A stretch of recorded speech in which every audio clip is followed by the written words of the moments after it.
Hello students, आज का जो वीडियो है वो है वैदिक सुभाषित साहित्यम का 16th चैप्टर।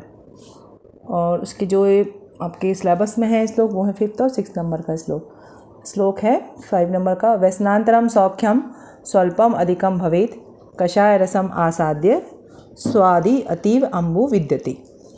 इंट्रोडक्शन में है यह श्लोक वैदिकी सुभाषित साहित्यम के अध्याय 16 से लिया गया है। इसमें कषाय रस के बारे में बताया है। पद विभाग: व्यसनांतरम सौख्यम स्वल्प अपि अधिकम भवेत् कषाय रसम आसाद्य स्वादु अतीव अम्बु विद्यते। स्वादु अतीव अम्बु, ये जो एक पद है उसके जो शब्द विच्छेद हुए तो 3 शब्द बने हमारे पास, स्वादु अतीव अम्बु। अन्वय क्या है, किसके बारे में बताया जा रहा है? कषाय रस के बारे में बताया जा रहा है। किस किस के एग्जाम्पल के साथ में बताया जा रहा है, उस सब को मिक्स करके यहाँ पर एक गद्य बनाया गया है। क्या बताया है?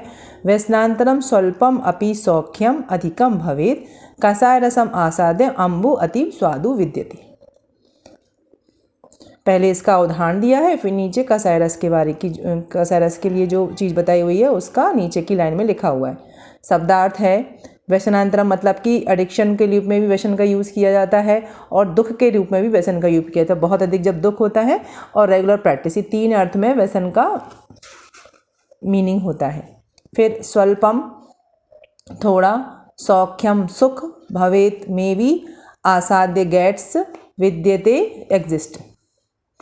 अब है ग्रामेटिकल पोर्शन जो इसका विग्रह में है। स्वादु और अतीव, तो ये यण संधि है। अतीव प्लस अम्बु सवर्ण दीर्घ संधि है। व्यसन अंतरम सवर्ण दीर्घ संधि है और आसाद्य में लेप प्रत्यय है। वाक्यार्थ में क्या बताया है? विपत्ति के पश्चात मिला हुआ थोड़ा सुख भी बहुत अधिक लगता है, जैसे कषाय रस के ऊपर जल पीने से जल स्वादु लगता है। इसका जो शास्त्रार्थ है वो बहुत सिंपल है, क्योंकि बहुत छोटा सा श्लोक है और सिर्फ एक ही चीज़ के बारे में बताया जा रहा है। कषाय रस के लिए हम सभी ने रस पढ़े हैं 6, उन 6 रसों में जो कषाय रस है उसके गुण पढ़े हैं। ऐसे कौन से फूड हैं जिसमें कषाय रस रहता है वो भी हमने पढ़े हैं। बहुत फेमस एग्जांपल्स हैं जो 2-3, उनसे हम समझने की कोशिश करेंगे कि कषाय रस का क्या बताया जा रहा है और महत्व एक्चुअली यहाँ पर किसका बताया जा रहा है। महत्व यहाँ पर इस चीज़ का बताया जा रहा है कि आपके पास यदि बहुत दुख है किसी भी चीज़ का, तो उस समय हमको छोटा सा सुख भी बहुत जान पड़ता है। मतलब लगता है कि कितनी बड़ी चीज़ मिल गई। और आपके पास बहुत सारा सुख है तो वो छोटी मोटी चीज़ों का कोई फ़र्क नहीं। जैसे आपके पास कोई बहुत सारा सामान रखा हुआ है, जैसे बहुत सारे कपड़े हैं आपके पास, अब वो बहुत सारे कपड़े में कोई कितना भी अच्छा आपको कपड़े ला के गिफ्ट में रूप में देगा तब भी आपको उसका वैल्यू नहीं होगा। लेकिन आपके पास कुछ भी अच्छे कपड़े नहीं है और कोई ऐसे स्थिति में कोई गिफ्ट अच्छा सा भी कपड़ा थोड़ा सा भी देगा तो आपको वो बहुत अच्छा लगेगा। तो कहने का मतलब है कि बहुत जब दुख होता है तो थोड़ा सा सुख भी बहुत जान पड़ता है। ऐसे ही जो कषाय रस है वो वात प्रकोपक आहार है और बहुत अल्प मात्रा में हमारे आहार में आचार्यों ने बताया है, क्योंकि जो 6 रस है उसमें से मधुर और अम्ल और लवण का ही व्यक्त रूप में ज़्यादा प्रयोग है। कषाय रस का और तिक्त रस का तो बहुत सूक्ष्म मात्रा में, मतलब फूड में मसालों के रूप में छोटी छोटी सी मात्रा में उनका प्रयोग किया जाता है, क्योंकि अगर ज़्यादा प्रयोग करेंगे तो वात प्रकोप हो जाएगा। तो जब कषाय रस है तो अब किसी कंडीशन में अगर कषाय रस आपको बहुत सारा खाने को मिल गया तो फिर क्या है, आपने फिर ऊपर से जब पानी पिएंगे तो वो पानी थोड़ा सा मधुर लगता है। क्यों लगता है मधुर? क्योंकि कषाय रस का को इतना बेकार स्वाद होता है कि वो जो पानी जिसमें कोई स्वाद ही नहीं है वो भी मीठा लगता है। कहने का आचार्यों का तात्पर्य ये है। अब कषाय रस से थोड़ा सा समझते हैं क्या होता है। जो टंग है वो कसैला रस होने की वजह से उसकी जो आर्टरीज है उन सबको कॉन्स्ट्रिक्ट कर देती है, मतलब आपकी जो टेस्ट बर्ड्स हैं उन सबको इनएक्टिव फॉर्म में कर देती है। कषाय रस आप खाओ तो उसके बाद एकदम ऐठन टाइप का मुँह में हो जाता है, उसी वजह से होता है वो। तो फिर क्या, उसके ऊपर आप जब कोई भी चीज़ लेते हैं तो उसका स्वाद मीठा ही लगना होता है, क्योंकि बाकी सब जितने भी टेस्ट बर्ड्स हैं वो सब इनसेंसिटिव हो जाती है थोड़ी देर के लिए। अब जैसे हम जामुन खाएं उसके ऊपर आप पानी पी के, और सबसे अच्छा एग्जांपल बिल्कुल सबको पता है वो आंवला खाएं और उसके ऊपर पानी पिएं तो वो उसकी जो मधुरता रहती है वो हमें स्पष्ट प्रकट होती है। इस तरीके से कषाय रस के बारे में यहाँ पर बताया है कि उसके ऊपर पीने से मतलब ये है कि बहुत ज़्यादा विपत्ति होती है तो ये है भूख के लिए, या हम आगे जो और चीज़ें पढ़ चुके हैं उन सबको भी हम यहाँ पर रिलेट कर सकते हैं कि कोई भी चीज़ की जब आवश्यकता हो तभी वो चीज़ मिले, उसका तभी इंपॉर्टेंट होता है। चलिए अब नेक्स्ट पढ़ेंगे 6 नंबर का श्लोक। नेक्स्ट है 6 नंबर का। अभ्यासेन कटु द्रव्यम भवत्य अभिमितम मुने अन्यस्मै रोचते निम्बम अन्यस्मै मधु रोचते। इसमें किसका महत्व बताया? अभ्यास का महत्व बताया है। पद विभाग करेंगे। अभ्यासेन कटुद्रव्यम भवति अभिमतम भवति अन्यस्मयि निम्मम अन्यस्मरे मधु रोचते। अन्वय क्या है? मुनि के लिए बताया जा रहा है। क्या बताया जा रहा है? अभ्यास से कटुद्रव्यम अभिमतम भवति अन्यस्मयि निम्मम रोचते अन्यस्मयि मधु रोचते। शब्दार्थ है अभ्यास है मतलब वही प्रैक्टिस, हम जो काम डेली कर सकते हैं वो। अभिमतम मतलब ओपिनियन, भवति मतलब होना, अन्यस्मयि मतलब फॉर सम और एनोदर, रोचते मतलब टेस्टी। विग्रह में क्या है? भवति प्लस अभिमतम यण संधि है। कटु चा तत् द्रव्यम चा, कटु द्रव्यम विशेषण पूर्वपद कर्मधारय समास है। सब वाक्यार्थ है हे मुने अभ्यास से कटु द्रव्य भी प्रिय होता है, जैसे एक को मधु वैसे ही अभ्यास से दूसरे को नीम अच्छा लगता है। शास्त्रार्थ क्या है वो देखते हैं।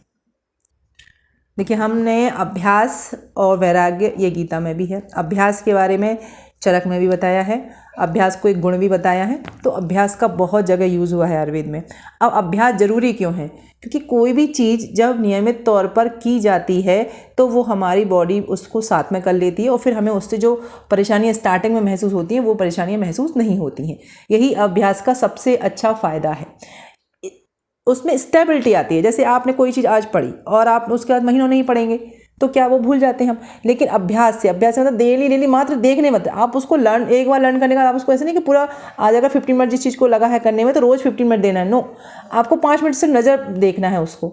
उससे क्या हो रहा है? एक बार वो रिमाइंड हो रहा है आपके ब्रेन में, तो उससे क्या होता है? चीज़ में स्टेबिलिटी आती है। वही यहाँ पे बताया हुआ है कि अभ्यास से हमको चीज़ें जो रुचिकर भी नहीं होती वो रुचिकर हो जाती। अब अभ्यास और व्यसन, ये दो चीज़ों को हमें समझना है कि अभ्यास और व्यसन से हमें कितना दोनों में फ़र्क है। तो देखिए अभ्यास और व्यसन में ये फ़र्क है कि अभ्यास जो है वो आप अच्छी चीज़ों का करना चाहिए, ठीक है। उसमें एडिक्शन टाइप का नहीं होता कि अगर आज नहीं किया तो उसमें आपको कुछ फिजिकली या मेंटली प्रॉब्लम होने लगी है। उसमें आपका पतन नहीं होता, मतलब आपका स्तर नहीं गिरता है। और जो रुचिकर चीज़ नहीं है वो भी रुचिकर होने लगती है। पर व्यसन में ऐसा नहीं है। व्यसन में क्या है? व्यसन जो अहितकर चीज़ें होती हैं उनका ही होता है, उसमें आसक्ति रहती है। मतलब अगर आपने वो चीज़ उस दिन नहीं की तो फिर आपका पूरा टाइम जो है उसी में ही माइंड इंडल्ज रहता है, कुछ और आगे करने का मन नहीं करता और उससे आपका हराश होता है। हम सभी को पता है किस किस चीज़ के व्यसन होते हैं और किस तरीके से वो आदमी को अपने अंदर कंट्रोल में कर लेते हैं। मतलब कि आदमी जो व्यक्ति है वो अपनी बुद्धि से नहीं, फिर जिनका वो व्यसन करते हैं उनके हिसाब से अपना निर्णय, अपने जो सब काम है वो होते हैं। उनका खुद का कोई अस्तित्व ही नहीं रह जाता है। पर अभ्यास में ऐसा नहीं है। अभ्यास में आप अपने स्तर को बहुत ऊंचा ले जा सकते हैं। किसी भी चीज़ का आप अभ्यास करेंगे तो उससे आप श्लोक पढ़ने का अभ्यास करिए, धीरे धीरे धीरे धीरे धीरे आप देखिए कितने सारे आपके श्लोक जाएंगे तो क्या पतन हुआ? उसमें नहीं पतन हुआ ना, आपका स्तर ही बढ़ा। अब व्यसन करेंगे यदि तो क्या होगा? जो याद है वो भी भूल जाएंगे, जो अच्छी चीज़ है वो भी आपको समझ में नहीं आएगी, कोई आपको अच्छा एडवाइस करेगा वो भी आपको उल्टा लगेगा। बुद्धि भी खराब हो जाती है व्यसन की वजह से। तो आप निर्णय ही नहीं ले पाओगे, ढंग से निर्णय ही नहीं ले पाओगे, गलत सही तरीके गलत समय पे गलत कामों को करोगे तो क्या होगा? आपका पतन हो जाएगा। तो आचार्य यहाँ पर ये बता रहे हैं कि अभ्यास से कटु द्रव्य भी प्रिय होता है। यहाँ पर जो कटु द्रव्य बताया जा रहा है वो कड़वे के लिए बताया जा रहा है। कटु मतलब वो तीखा वाला नहीं बताया, क्योंकि उन्होंने उदाहरण जो दिया है वो नीम का दिया है। नीम कैसी होती है? कड़वी होती है। तो नीम का भी यदि हम छोटी छोटी मात्रा में अभ्यास करें, जैसे आपने आज खाई नीम, इतनी कड़वी लगेगी कि दूसरे दिन तो खाने का मन ही नहीं करेगा, उल्टी जैसा मन होगा। लेकिन अगर आप उसकी सूक्ष्म मात्रा में नियमित अभ्यास करेंगे तो फिर आपको नीम से भी कोई फर्क नहीं पड़ेगा। कई लोग होते हैं वो नीम ऐसे ही खा लेते हैं। कैसे खा लेते हैं? वो अभ्यास से खा लेते हैं। तो इस तरीके से हमको अभ्यास को और व्यसन को समझना है कि अभ्यास कितना महत्वपूर्ण है। अगर आपके दिमाग में कोई भी ऐसी चीज़ आ रही है कि ये हम नहीं कर सकते या ये कैसे होगा, दैट टाइम हमको अभ्यास की मदद से उस चीज़ को अडॉप्ट करना चाहिए अगर वो हमारे लिए अच्छी है, ना कि उसे छोड़ देना चाहिए ये सोच के कि ये हमसे नहीं होगा। तो इसलिए अभ्यास का महत्व आचार्यों ने बताया और स्टूडेंट्स के लिए तो अभ्यास का महत्व बहुत ज़रूरी है। आप सभी लोग इस जो संस्कृत लैंग्वेज के लिए बच्चे बोलते हैं नहीं आएगा, उसका भी अभ्यास करिए, आपको डेफिनेटली वो आ जाएगी। चलिए इसके नेक्स्ट वीडियो में हम नेक्स्ट अध्याय पढ़ेंगे। आपके इस वाले चैप्टर में सिर्फ 2 ही श्लोक थे, 2 मैंने आपको समझा दिए। आप लोग अच्छे से पढ़िएगा, लिखिएगा इनको और एग्ज़ाम में लिखिएगा। Thank you.